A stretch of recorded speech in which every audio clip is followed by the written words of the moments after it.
हिंदुत्व के नारे लगाने वाले और झंडा लेके एकता पे घूमने वाले 80% लोगों के बच्चे कॉन्वेंट स्कूल में पढ़ते हैं।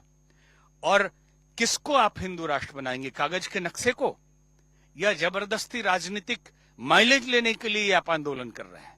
आप अपने बच्चों को पहले देखिए। जो महाराज श्री ने कहा कि किसी शिशु मंदिर में तो भेज के देखो, किसी गुरुकुल में तो पढ़ा के देखिए, जहां संस्कार और संस्कृति पढ़ाया जा सके, जहां सिखा रखने में हंस हंस शीश कटाई लेकिन चोटी नहीं कटाई। गुरु गोविंद सिंह महाराज के दोनों बच्चों को दीवार में चुनवा दिया गया, लेकिन उन्होंने चोटी नहीं कटाई, सिर कटवा दिया।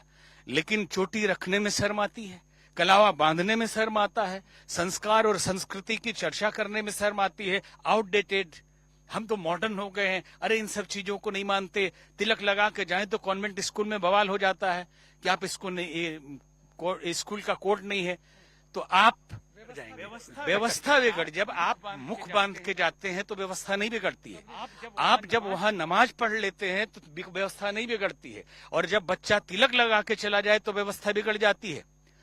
पहले जरूरत है कि हिंदू या सनातनी समझे कि हिंदू राष्ट्र कैसे रहेगा। जब हिंदू ही नहीं बचेंगे संस्कारों की दृष्टि से, संस्कृति की दृष्टि से, स्वभाव की दृष्टि से, चरित्र की दृष्टि से। राष्ट्र का अपना एक चरित्र होता है, उसके संस्कार होते हैं, उसकी अपनी संस्कृति होती है। और भारत की संस्कृति सनातन है, आदि है, यूनिवर्सल ट्रुथ है।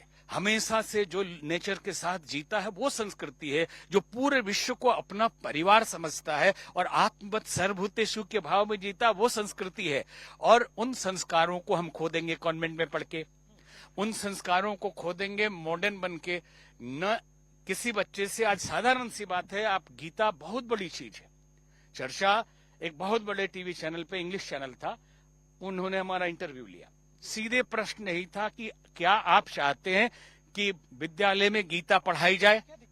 तो लेके बात कर रहे हैं। हमने उनसे कहा कि हम चाहते हैं, लेकिन केवल हमारे चाहने से होगा? ये जो चाहने वाले तथाकथित हिंदुत्व के नाम पे हिंदू हैं, उनको पहले अपने बच्चों की मेंटलिटी बदलनी पड़ेगी कि वो गीता पढ़ने लायक हो सके।